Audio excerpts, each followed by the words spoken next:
This is a Faith Defender's audio presentation with author, lecturer, and Christian apologist, Dr. Bob Morey. There are several principles of approach that we must lay down before dealing with this subject. In dealing with prophecy, we should begin by stressing the common denominators that are held by all Bible-believing Christians. So it really doesn't matter if you're Pentecostal, Southern Baptist, Calvary Chapel, Evangelical, Free, or whatever. If you are a conservative, born-again, Bible-believing Christian, there are certain things which you will believe by definition. If someone denies any of these common denominators, then they place themselves out of conservative Christianity. Number one, that Jesus Christ is coming back to this earth literally, visibly, and personally. At the age of 16, I was introduced to the concept of the second coming of Jesus Christ by Walter Martin at 44th and 8th Avenue at the Gospel Tabernacle Christian and Missionary Alliance Church in New York City. And the way he described it in the Bible class was quite simple. He said, if I had a camera, and we were there when Jesus Christ had met with over 500 disciples, and you had the camera going, and Jesus Christ ascended and went up, up, up until he was obscured by the clouds and he disappeared. The angel said, do not stand around gaping. This same Jesus will come back in exactly the same way that he went. So he said, all you have to do is run the tape backward. Now we know from Hollywood how you just simply reverse, and there would be clouds, and you will see Jesus piercing the clouds and getting bigger till finally he lands on the planet. That is why Orthodox Christianity has stated in the Apostles' Creed and every subsequent creed that Jesus Christ now sits at the right hand of God the Father, the Almighty. From thence he shall come to judge the living and the dead. I believe in the resurrection of the body and the life everlasting. Anyone who tells me that Jesus Christ is not coming back, that is the Jesus of history, but either we must have a reincarnation, and you have a dozen people right now each claiming to be the present reincarnation of Jesus Christ.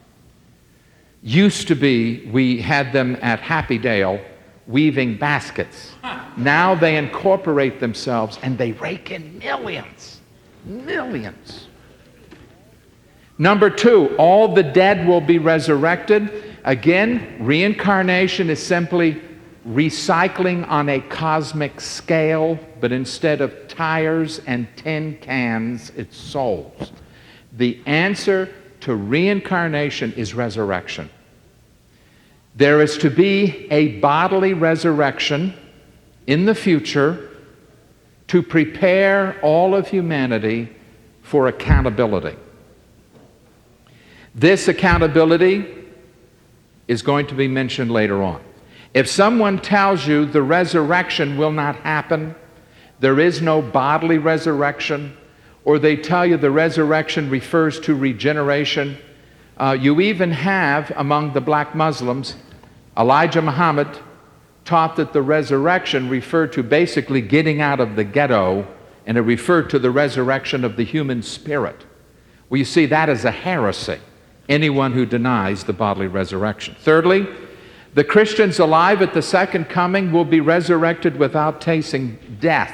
That's what the Apostle Paul meant in 1 Thessalonians 4. Even though you never die, you still get an immortal, incorruptible body.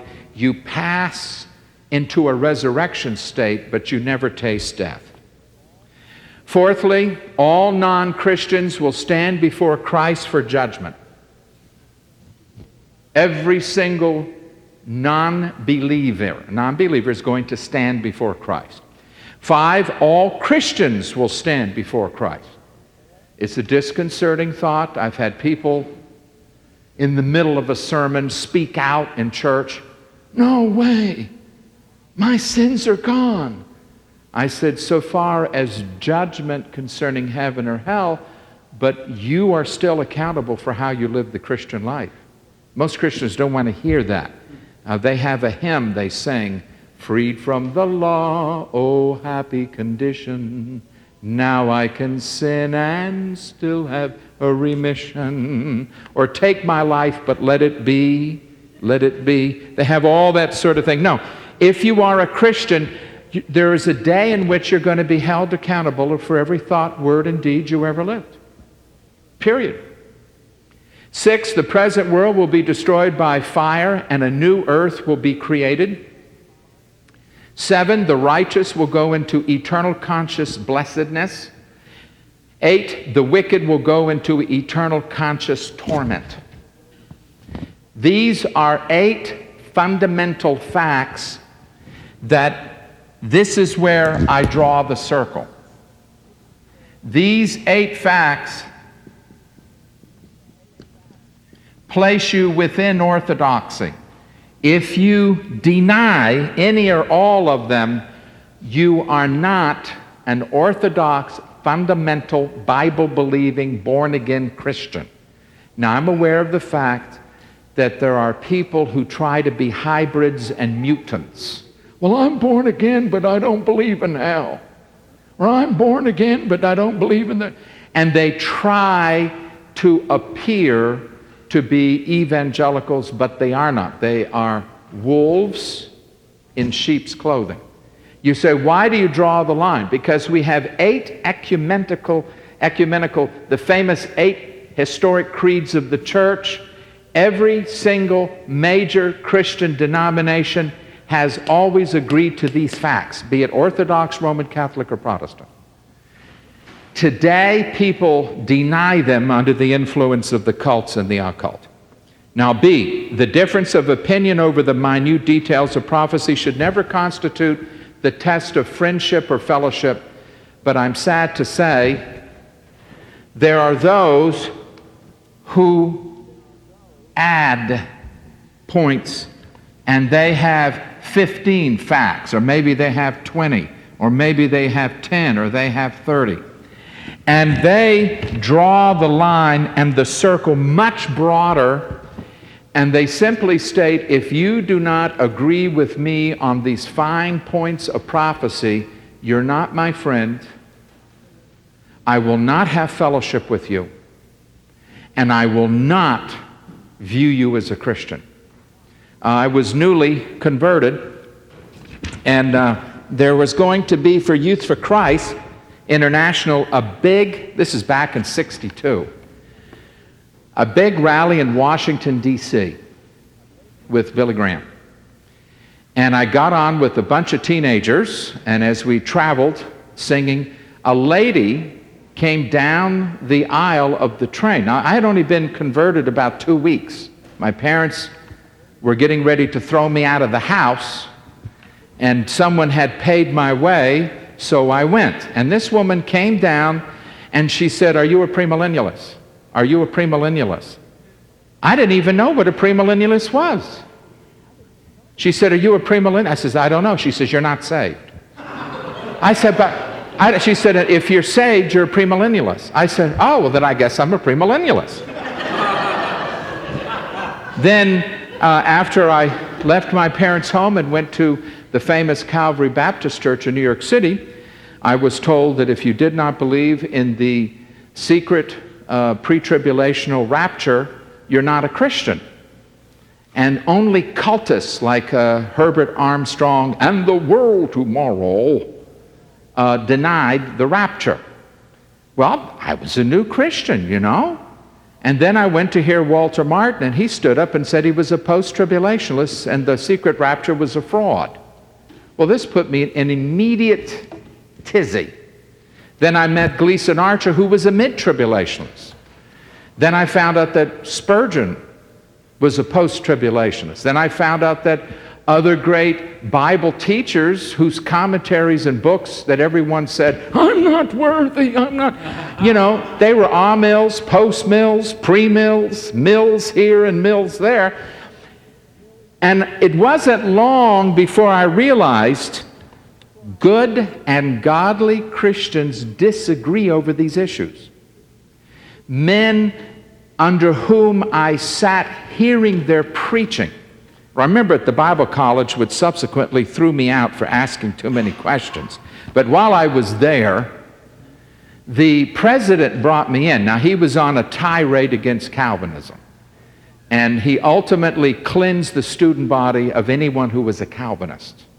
And I'm sorry to say I was the first to go, Professor Akridge. Well, he called me in. And he said, you have to go.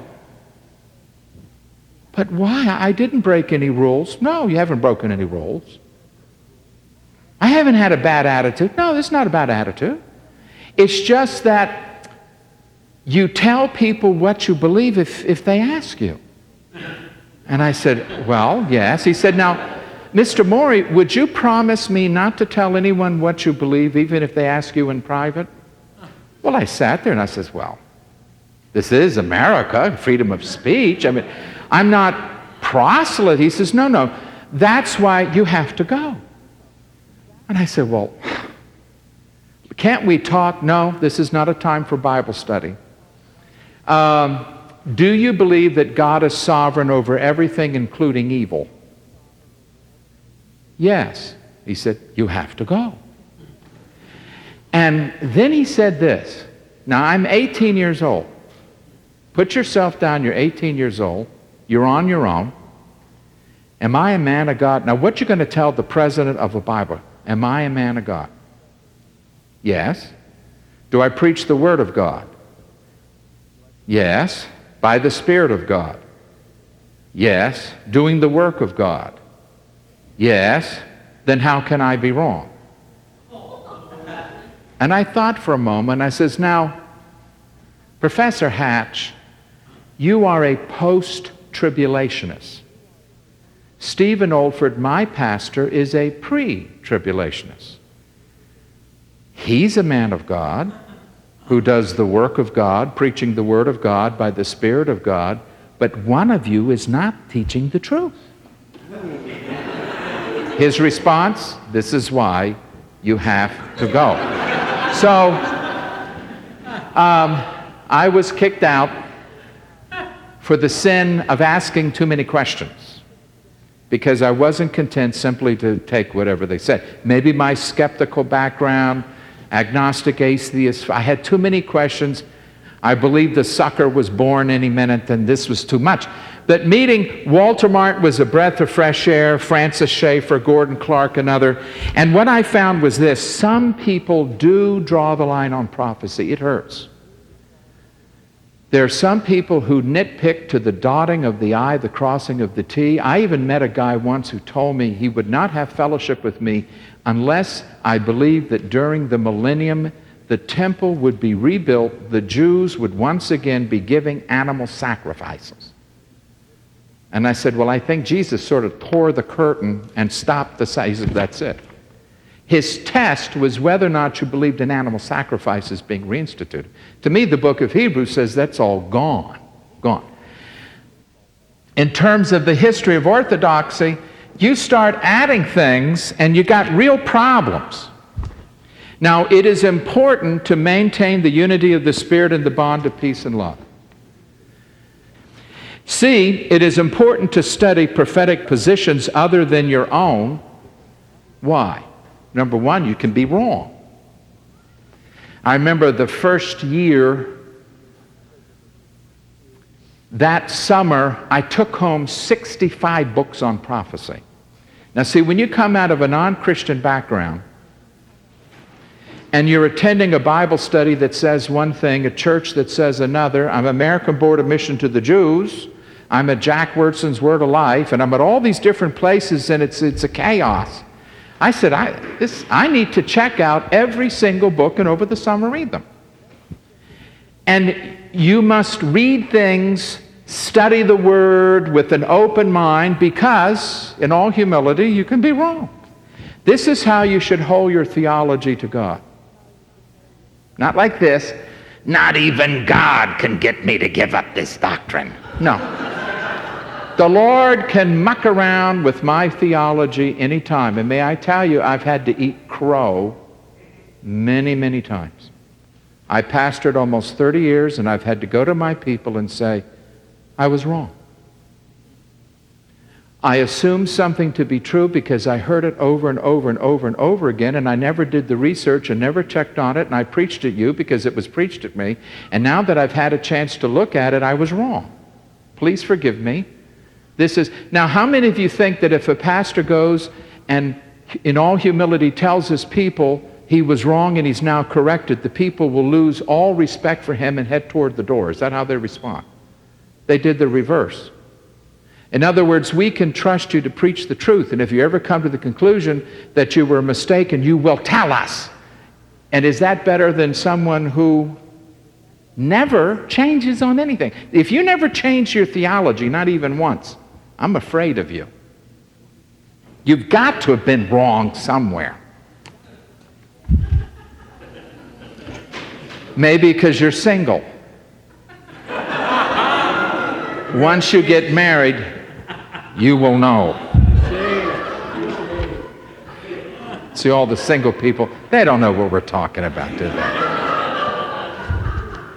One person said that was Paul's problem. He wasn't married. He needed a woman to straighten him out. Secondly, you need to understand the doctrinal views of Christians who disagree with you. And that's a compassionate understanding of where other people are in their perspective. 3, your own position will be the stronger if you put it to the test. Because truth is never afraid of light. What you afraid of? I'm not afraid. I'll study something. Why do you think I wrote 40 books? Remember, my wife will tell you, where is she? Hiding out somewhere in the back. When I was doing the book on atheism, she was afraid. She said, what would happen if you became an atheist? I said, we don't get up Sunday morning. It's great, man. Nothing but bagels and cream cheese, no church in sight. Now, what is the imminent return theory? Well, in order that we get it correctly, I'm going to read from my good friend. You must understand, I have friends from every school. I've been on Hal Lindsey's program. I've been with Tim LaHaye. Tommy Ice is a good. But at the same time, I have Gleason Archer, who's a post-tribulationist. Walter Martin for 27 years. And Francis Schaeffer and Gordon Clark, who was a nominal. The reason I can go from one group to the other is because I do not believe these issues are of such merit as to destroy friendship and fellowship. Because in the end, Jesus is going to come back when he decides, and he ain't going to check with any of us. Remember what I told you last week. What is the difference between you and God? He never wanted to be you. That's the difference. So we're going to look at Tommy Ice, who is proclaimed as the Pope of the pre-tribbers, and I want you to hear the definition of this doctrine from him. It's not essential to the pre-trib rapture. There are people who believe in the pre-trib rapture who do not believe in the imminent return, but the majority do. This is what he says. What is the definition of imminency? 1, an imminent event is one which is always hanging overhead, is constantly ready to befall or overtake one, close at hand in its incident. Thus, imminence carries the sense that it could happen at any moment. Other things may happen before the imminent event, but nothing must take place before it happens. If something else must take place before an event can happen, then that event is not imminent. In other words, the necessity of something else taking place first destroys the concept of imminency. Since a person never knows exactly when an imminent event will take place, then he cannot count on a certain amount of time transpiring before the imminent event happens. In light of this, he should always be prepared for it to happen at any moment.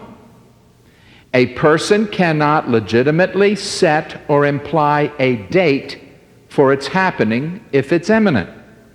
As soon as a person sets a date for an imminent event, he destroys the concept of imminency, because he thereby is saying that a certain amount of time must transpire before that event can happen. A specific date for an event is contrary to the concept that the event could happen at any moment. Lastly, a person cannot legitimately say that an imminent event will happen soon. The term soon implies that an event must take place, quote, within a short time, that is, after a particular point of time specified or implied, end quote. By contrast, an imminent event may take place within a short time, but it does not have to do so in order to be imminent. As I hope you will see by now, imminent is not the same as soon. Well, I simply wanted to read this to you. Tommy Ice is a brother that I respect, and we've had many long conversations. And what he's saying is this, and as I said, it's the view basically at Moody in Dallas. Jesus came forth after the crucifixion. He left the tomb. He ascended up into heaven. So this is the ascension, and then he sat down at the right hand of God the Father, which is called the session. If you never knew what that was called in theology, it is called the session of Christ. The minute after, 1 minute after he ascended into heaven and sat down at the right hand of God the Father, he could have returned 1 minute after the ascension. He could have returned the second minute, the third minute, matter of fact, 30 seconds, 60 seconds, 120 seconds, on down, 30 minutes, 20 minutes. Ever since the ascension, Jesus Christ could in fact return at any moment, at any second or fraction of second. There are no prophecies that must be fulfilled. There's nothing that stands between you and the return of Christ. There's nothing here. So it's like a sword standing over here, and this sword is hanging by a thread, and this sword could fall on your head any minute, any second, without warning. No prophecies connected with it, so that in the lives of the apostles, they expected Jesus to return any second. They were not counting on any things to indicate that it could happen. By definition, no signs, no indications, no prophecies. You could never say it is soon. You could never say it is a long time from now. And throughout the New Testament, it was imminent. The early church, it could have happened any time. And so here you are tonight, hopefully in the Bible class with the smile. And over your head, right now, at 8:06, Jesus Christ could return this very second with no preparation, no warning, no nothing. This is the doctrine of the imminent return of Christ, that ever since the ascension, he could have returned at any moment, at any second. Nothing between you and the return. No prophecies. Nothing that had to be done, as Tommy Ice points out. Well, here are some questions that as I struggled as an 18-year-old, this is part of a paper I wrote when I was 18, after reading 65 books. The historic and majority view is not this view. It's interesting to point out your liberal theologians adopted this view. How many of you have heard of the Antichrist by the name of Albert Schweitzer? He was an excellent organist, but a very poor theologian. He believed in life. That's all he believed in. So he didn't even kill the flies or the maggots that were on his patients. I would have hated to be in his hospital. He taught that Jesus and the apostles were under the false assumption that Jesus was coming back at any moment in their lifetime. And since Jesus did not show up, then it's obvious Jesus was wrong. He taught, matter of fact, that Jesus was not the Son of God. Jesus had epileptic seizures and was under the delusion he was the Son of God. So while Schweitzer has been memorialized, I guess, for his hospital, his humanitarian works, and he was a marvelous organist dealing with Bach, he was an antichrist to the core. Just read his book, In Search of the Historical Jesus, and he puts Jesus down at everything. And his main point is that Jesus taught that he was coming back within the lifetime of the apostles, and obviously, therefore, he was a false prophet. The historic and majority view has always looked at the following evidences. Number one, Christ's return for his church is preceded by signs and fulfilled prophecies. The observant Christian will see these things and thus prepare himself for the return of Christ. Only the disobedient Christian will be caught off guard by the coming of Christ. For the obedient Christian, Christ's return will not be as a thief in the night. Turn first to 1 Thessalonians 5. 1 Thessalonians 5. How many of you have heard the expression like a thief in the night? How many of you saw that 1950 B-level movie called Like a Thief in the Night? It was an embarrassment to Christianity and to all of us. The only good-looking actor was the unbeliever. Why do they always make the Christian to be the kid with, horrible acne and things of, who knows? You were rooting for the unbelievers by the end of the film. But if you look at 1 Thessalonians 5, I've had so many Christians tell me, well, the Lord is going to come back like a thief in the night, and this proves it's imminent. I said, now, you sure you read the passage where that phrase came from?